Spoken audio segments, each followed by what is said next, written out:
Want to legally wipe out taxes on over $63,000 in capital gains per child, even if you're in the highest federal brackets? That's if you have kids in med school or grad school. But if you have kids in college, the strategy can shield over $80,000 in capital gains from Uncle Sam. In 2025, it means this strategy could save you tens of thousands of dollars per year, per child. I first learned this strategy more than a decade ago when I was a certified college planning specialist. I studied the work of the late Troy Onik, a true pioneer in college financial planning. Today, I'm bringing his strategy into 2025, updated, compliant, and more impactful than ever before. I'm the squasher of regulatory impositions, or the SRI for short. My arch nemesis is the Internal Revenue Service, or the IRS for short. Today, I'll be showing you how I battle my arch nemesis when it comes to paying for higher education.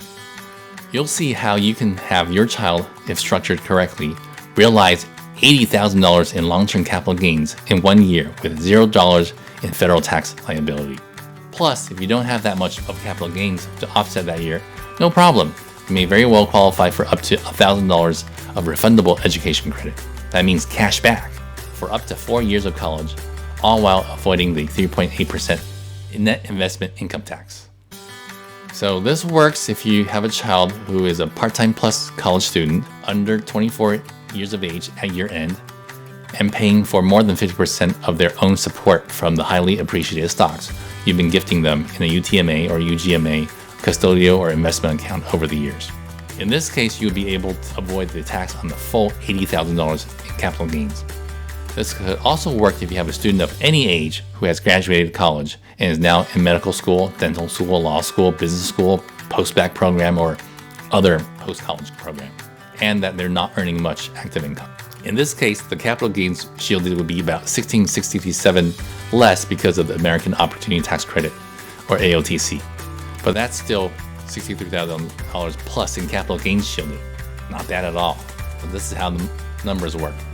They get a $15,000 standard deduction plus $48,350 in the 0% capital gains bracket plus $1,667 offset by the AOTC. Okay, but if Kiddie Tax applies, then the gains over $2,600 are taxed at your rate. That could be 20% federal plus 3.8% in IIT. And if you live in a high tax state like California, that's another 13.3%. Ouch. So to avoid this, your student must pay at least 50% of their own support. That includes student loans in their name. Scholarships, excluded. Make sure to keep records. Okay, so let's take a look at how the tax treatment on $80,000 of capital gains for a college student works. Let's break down the two scenarios. For a child in college, we have up to $80,016 of capital gains we can offset. In the default do-nothing baseline case, where the parent sells the appreciated assets and realizes the gains, assuming they are at the top marginal tax bracket, the federal taxes owed would be $19,000 and some change.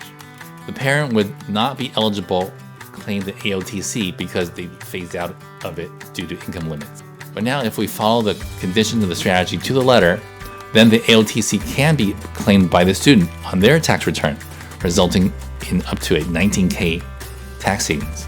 Now in the case of having a grad student, the story is similar, but because the AOTC is no longer in play, we have up to $63,350 of capital gains we can offset.